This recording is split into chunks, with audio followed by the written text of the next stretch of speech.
नमस्कार बच्चों।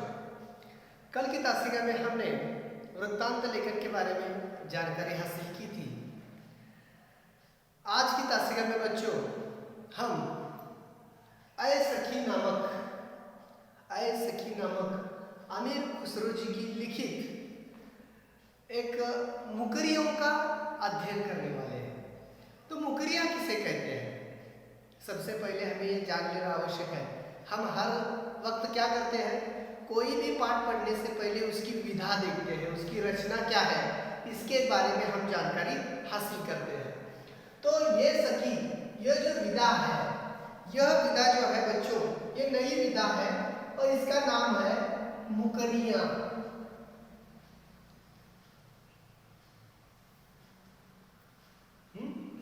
आपने अखबारों में देखा होगा या पढ़ा भी होगा, पहेलियां बुझाओ। मराठी में शब्द कोडी सोडवा, जसं तुम्ही सोडवता ना तशी काही काही कोडी घालायची पद्धत आहे बघा आपल्याकडे। म्हणजे त्याच्यावरून आपण अंदाज लावतो, पण तो अंदाज चुकीचा असतो, त्याला म्हणायचं काहीतरी दुसरंच असतं, उत्तर आपल्याला लवकर सापडत नाही। तो उसी प्रकार मुकरियां भी जो है, यह इसका अर्थ है, यह भी एक लोक प्रचलित पहेलियों का ही रूप है। लोक प्रचलित पहेलियों का ही रूप मुकरियां होती है, परंपरेनुसार चालत आलेला आहे मुकरियां। ठीक है। इसका एक लक्ष्य होता है, इसका एक लक्ष्य होता है, उद्देश्य होता है। क्या उद्देश्य होता है? कि सामने वाले का मनोरंजन भी करना, सामने वाले का मनोरंजन करना और उसकी बुद्धि चातुर्य को परखना या उसे बढ़ाना भी कह सकते हैं। ओळखायचं किती हुशार आहे किंवा त्याची हुशारी वाढवायसाठी सुद्धा या मुकरियांचा वापर केला जातो। उद्देश्य क्या है इसका? मनोरंजन करना एवं दूसरे सामने वाले की बुद्धि चातुर्य की परीक्षा भी लेना होता है। ठीक है। तो अमीर खुसरो जी ने ऐ सखी के माध्यम से हमारे सामने हमारा मनोरंजन भी किया है और हमारे बुद्धि चातुर्य की परीक्षा भी ली है। ठीक है बच्चों। तो ये सखी ये क्या है? ये मुकरियाँ है। किसने लिखी है? अमीर खुसरो जी ने लिखी है। तो चलो बच्चों, इन जो मुकरियाकार जो है, जिनका नाम है अमीर खुसरो, इनके बारे में थोड़ी सी जानकारी आज हम हासिल करते हैं। सबसे पहले जिन्होंने लिखा है उनके बारे में थोड़ी सी जानकारी लेते हैं। इनका जो जन्म है 1253 में पटियाली एटा नामक एक स्थान है उत्तर प्रदेश में, यहाँ इनका जन्म सन 1253 में हुआ और इनकी जो मृत्यु है वो 1325 में हुई है। ठीक है। तो इनका जो परिचय मैं बता रहा हूँ, इनका पूरा नाम है अबुल हसन यमुनुद्दीन खुसरो। ये एक अमीर खुसरो के नाम से ये प्रसिद्ध है। इनका नाम भी अगर आलेख होगा तब भी यह अमीर खुसरो के नाम से प्रसिद्ध है। वे पहले व्यक्ति थे जिन्होंने हिंदी, हिंदवी और फारसी में एक साथ लिखा। हिंदी, हिंदवी और फारसी भाषा में एक साथ तीनों भाषा में इन्होंने लेखन किया है। लेकिन इनकी खास बात क्या है? यह पहेलियाँ और मुकरियाँ दोनों सेम ही है, लेकिन लोक प्रचलित मुकरियाँ होने के कारण पहेलियों को अलग नाम दिया जाता है। अमीर खुसरो जी किसके लिए प्रसिद्ध है, जाने जाते हैं? अमीर खुसरो जी है तो इनकी पहेलियाँ होगी या मुकरियाँ होगी, यानी इन दो बातों के लिए यह कवि विशेष रूप से प्रसिद्ध है। ठीक है। पहेलियों के लिए और मुकरियों के लिए। तो बच्चों, सबसे पहले आप लोगों को क्या करना है, यह पूरक पठन के अंतर्गत आ जाता है हमें ज़्यादा जानकारी के लिए। वैसे तो देखा जाए ऐ सखी नामक ये जो मुकरियाँ आई है पूरक पठन के अंतर्गत आपको स्वयं अध्ययन करना होता है, खुद को अध्ययन करके इसका अर्थ लगाना होता है। ठीक है। लेकिन थोड़े से कठिन तो नहीं है, मैं इसके अर्थ बता रहा हूँ और इसके अर्थ बताने के बाद आप लोगों को उसका भावार्थ लिखना है। अब देखो, रात समय वो मेरे घर आवे, रात समय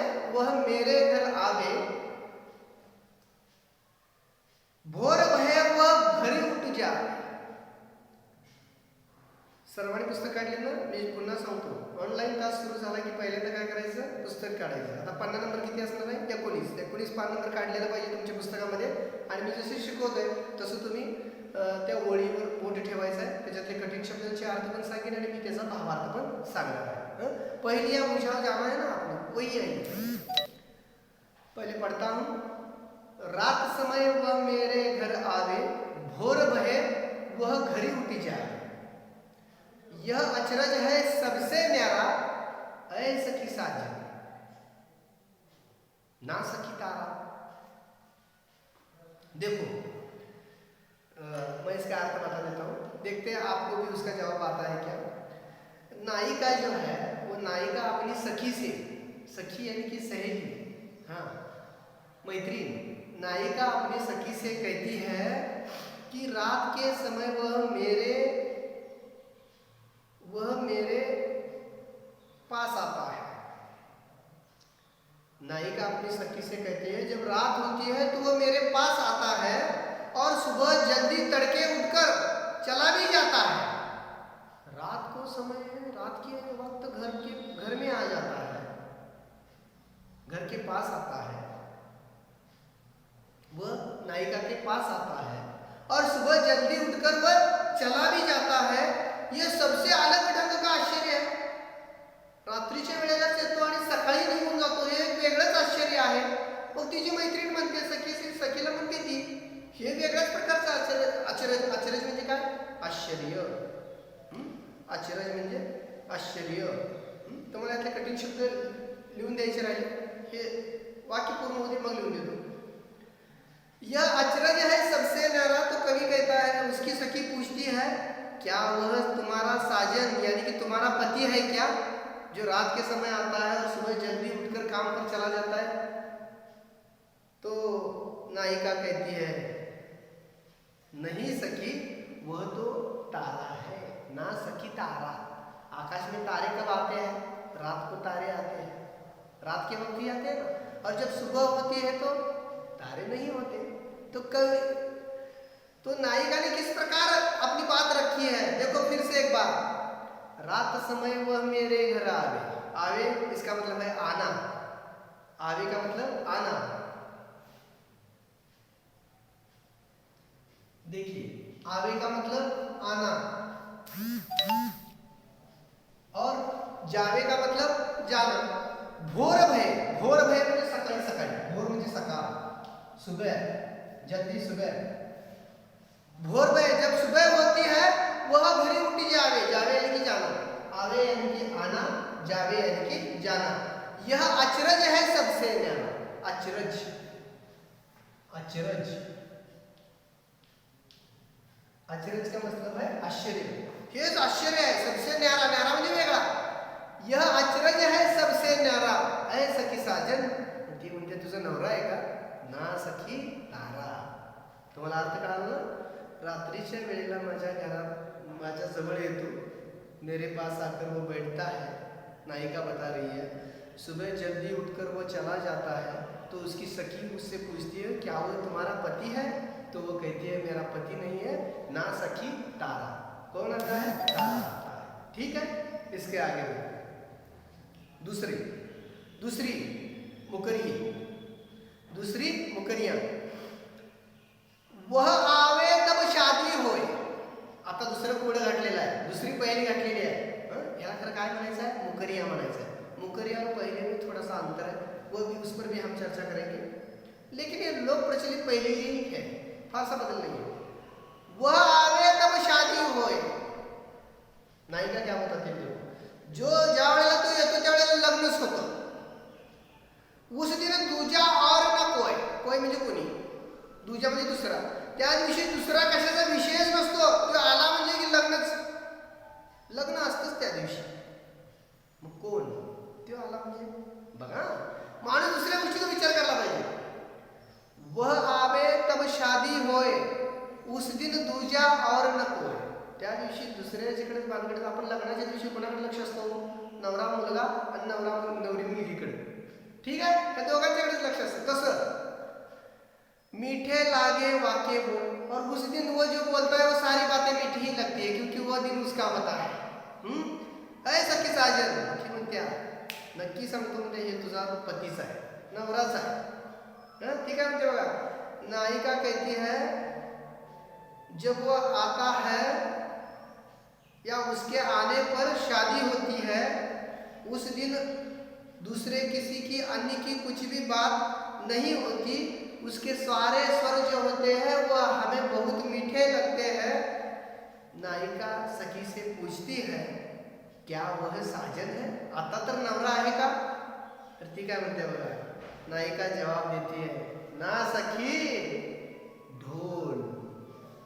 लग्नामध्ये ढोल वाजतात का नाही, ढोल वाजल्यावर समजून जातात. आपल्याकडे काय वाजवलं जातं लग्नाच्या नंतर, बेंड वाजवला जातो. बेंड वाजवलं की तुमच्या लक्षात येतं की 100% कोणाच तरी लग्न आहे. मग आता कसं फसवलं बघा, पहिल्या मुकरीमध्ये वेगळ्या पद्धतीने फसवलं, बुद्धी परीक्षा घेतली, मनोरंजन पण झालं तुमचं. दुसऱ्यामध्ये पण मनोरंजन पण झालं आणि तुमची बुद्धी चातुर्याची परीक्षा पण घेतली गेली. हेच या मुकरीचं वैशिष्ट्य असतं. ठीक आहे. अब देखो आगे.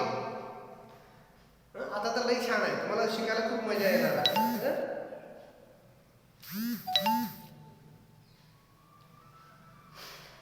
जब मांगू तब जल भरी लावे. जल म्हणजे पाणी, लावे म्हणजे घेऊन येतो. ज्या वेळेला मागतो त्यावेळेला पाणी तांब्यावर घेऊन येतो. जब मांगू तब जल भरी लावे, मेरे मन की तपन बुझावे. माझ्या मनातली जी तहान आहे ती पूर्णपणे तो भागवतो. मन का भारी तन का छोटा. मनानं तो थोडासा जड आहे, मनानं. तन का, तन म्हणजे शरीर. तन का मतलब क्या है, तन का मतलब है शरीर. शरीरानं तो छोटा आहे. मग आता ती म्हणते ज्या वेळेला मागतोय बघा, पुन्हा एकदा सांगतो. जब मांगू तब जल भरी लावे. जब नायिका को प्यास लगती है तो जल भर कर लाता है, उसके मन की सारी प्यासों को बुझाता है. अब तो सखी को लगता है कि वह साजन ही होगा. तो और एक वो बात बताती है कि वो मन का बहुत भारी है और तन का छोटा है. मनानं तो जड आहे, मनानं तो जड आहे पण शरीरानं बारका आहे. आता तर म्हणते सखी, इस बार तो ना सखी साजन, आता तर तुझा तो नवराच आहे. ती म्हणते ना सखी लोटा, हम जल किसमें भर कर लाते हैं, लोटे में. तो देखो ये बात उस पर जचती है कि नहीं. जब मांगू तब जल भरी लावे.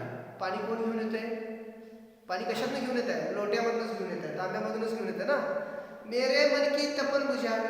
त्यातलं पाणी पिल्यानंतर तुमचं तहान भागवली जाते. पुढं मन का भारी, मन का भारी भरल्यानंतर ते वजन होते ना, पण ते तांब्याचं शरीर रिकाम असतं त्यावेळेला. तन का छोटा, आकारानं कसा आहे तो लहान आहे. आता म्हणजे सखी नाही, आता तर तो तुझा नवराच आहे ना सखी साजन. ती म्हणते नायिका म्हणते नाही साजन ना सखी, यह है लोटा है. लोटा लोटा पानी भर मांगते ना अपन, तांब्या तो तांब्या. तीन मुकरियों में हमने देखा, तीनों मुकरियों में सखी को लगा कि ये शायद उसका पति है, इसलिए उसने जवाब दिया कि उसका पति है. वैसे तो देखा जाए तो सारी बातें पति के बारे में ही वो कर रही है, लेकिन अंत में बुद्धि चातुर्य की परीक्षा ली जा रही है. ठीक है. इसके आगे जो कठिन शब्द आएंगे उसका अर्थ भी हम यहाँ लिख कर लेंगे. ठीक है. तो चलो चौथा बोट ठेवायचं आहे सर्वांनी.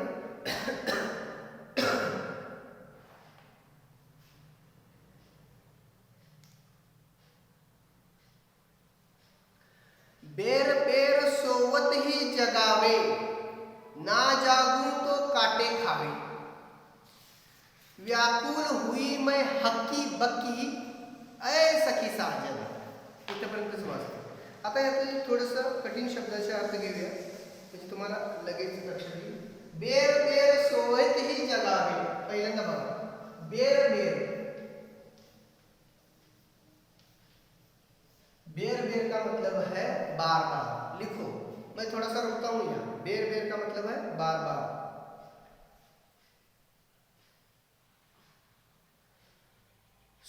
ही जगावे. सोवत ही म्हणजे झोपल्यानंतर लगेच झोप लागत असते की नाही, सुप्तावस्थाच्या अगोदर. हा, नींद से थोड़के क्या सोवत ही लिखो, इसका अर्थ लिखो, आपको बाद में नहीं याद रहेगा. सोवत ही का मतलब है नींद से. नींद से बार बार, आता इथं काय लिहिलंय, बेर बेर सोवत ही जगावे. इसका अर्थ क्या है कि वो बार बार नींद से जगाता है. ना जागू तो काटे खावे. आणि जर उठलो नाही तर तो चावतो असं म्हणते. ती काय म्हणते, जर तुम्ही त्यावेळेला उठला नाही तर काय करते तो वो मुझे काटता है. नायिका क्या बताती है, जब मैं बार बार जब मैं सोती हूं तो वो मुझे बार बार जगाता है, ना जागू तो वो मुझे काटता है. आता ओळखायचं आहे, बेर बेर सोवत ही जगावे. जब मैं सोती हूं तो वो बार बार जगाता है, ना जागू तो वो मुझे काटता है. व्याकुल हुई मैं हक्की बक्की. व्याकुल, त्रास झालेला मला खूप, व्याकुळ झालेली ती. कशानं, ह्या अशा त्रासानं. आता ती म्हणते तिची मैत्रीण, आता तर 100% कोण आहे, अय सखी साजन. साजन म्हणजे तिचा पती, तिचा नवरा. तुझा नवराच आहे म्हणते ती. ती म्हणते, ना सखी मक्खी. मक्खी म्हणजे माशी. माशी बघा की, ज्या वेळेला तुम्ही झोपेत असता त्यावेळेला माशी भुईनिशी फिरून तुम्हाला उठवते. म्हणून कवी नायिका काय म्हणते, बार बार सोवत ही जगावे. जब भी मैं सोती हूँ ये बार बार मुझे जगाता है. न जागू तो, अगर आपने नहीं मक्खी को नहीं भगाया है तो क्या करती है, वो काटती है. इतना ही नहीं, इसके कारण वो बहुत व्याकुल परेशान होकर हक्की बक्की रह जाती है, बहुत व्याकुल हो जाती है. हक्की बक्की का मतलब है यहाँ बहुत रोचक का होना. ठीक है. तो नायिका कहती है, ऐ सखी साजन, अब तो तुम्हारा पति ही होगा. तो वो कहती है, नहीं, वो तो कौन है, मक्खी है. वो तो कौन है, मक्खी है. इस प्रकार वह हमें इसके बारे में जानकारी देती है. बच्चों, अब हमने यहाँ 4 मुकरियों के बारे में जानकारी आज की तासिका में हमने ली है. फक्त किती सांगितले मुकरिया, 4. पुन्हा एकदा बघा मला, मुकरियाचा अर्थ काय आहे. मुकरियाचा अर्थ पहेलिया ही है, लोक प्रचलित पहेलिया. लिखा किसने है, आमिर खुसरो जी ने. ये किसके लिए प्रसिद्ध है, एकदा उजळणी घ्यावे पुन्हा. ये किसके लिए प्रसिद्ध है, पहेलियां एवं मुकरियों के लिए वह जाने जाते हैं, विशेष रूप से प्रसिद्ध है. इसकी विधा कौन सी है, मुकरिया. और आज हमने कितने मुकरियों का अध्ययन किया, सिर्फ 4. और कितने रह गए हैं, 5 मुकरियां रह गई है, जिसका अध्ययन हम कल की तासिका में करेंगे. ठीक है, ठीक है बच्चों. फिर से एक बार देखते हैं. पहले 2 पंक्तियों का अर्थ. नायिका अपनी सखी से कहती है कि रात के समय वो मेरे पास आता है और सुबह जल्दी उठकर घर चला जाता है. यह सबसे अलग ढंग का आश्चर्य है. तो सखी पूछती है, तुम्हारा साजन है क्या. तो वो कहती है, वह तारा है. दूसरे मुकरी में वो कहती है कि जब वो आता है तब शादी हो जाती है. उस दिन दूसरे किसी भी बात पर की चर्चा नहीं होती. और उस दिन वो जो भी बोलता है वो सारी बातें अच्छी ही लगती है. तो सखी कहती है, तुम्हारा साजन है. तो वो कहती है, ढोल है, बैंड है, जो बजाते हैं शादी में. हाँ. तीसरी मुकरी में कहा था, जब मांगू तब जल भरी लावे, मन की प्यास मन की तपन बुझावे. तो तीसरी मुकरी में हमने देखा था कि जब भी मैं पानी मांगती हूँ तो वो जल भरकर लाता है, मेरे मन की प्यास बुझाता है. वो मन का बहुत बड़ा भारी है लेकिन तन का छोटा है. तो सखी पूछती है, क्या वो तुम्हारा साजन है, तुम्हारा पति है. तो वो कहती है कि साजन नहीं है, वो तो एक लोटा है जिसमें हम जल भरकर लाते हैं. चौथा जो है, बेर बेर सोवत ही जगावे. बार बार सोने के बाद जो बार बार जगाता है, न जगाए तो वो मुझे काटता है. इस काटने की वजह से मैं बहुत व्याकुल हो जाती हूँ, बहुत ही हक्की बक्की हो जाती हूँ। तब सखी पूछती है क्या वह तुम्हारा साजन है, तुम्हारा पति है? तो वो कहती है वो मेरा पति नहीं, वह मक्खी है। फिर से एक बार बता देता हूँ, मुखरियों का उद्देश्य मनोरंजन करना, सामने वाले का मनोरंजन करना और उसके बुद्धि चातुर्य की परीक्षा लेना होता है। ठीक है बच्चों, अब आप लोगों को क्या करना है, इन 4 मुखरियों के अर्थ आपको अपनी भाषा में भावार्थ लिखना है। आज के लिए इतना ही, हम यहीं पर रुकते। 4 मुखरियांचं भावार्थ तुम्ही वहीत लिहून ठेवायचं आहे। आज आपण इथंच थांबतोय। धन्यवाद।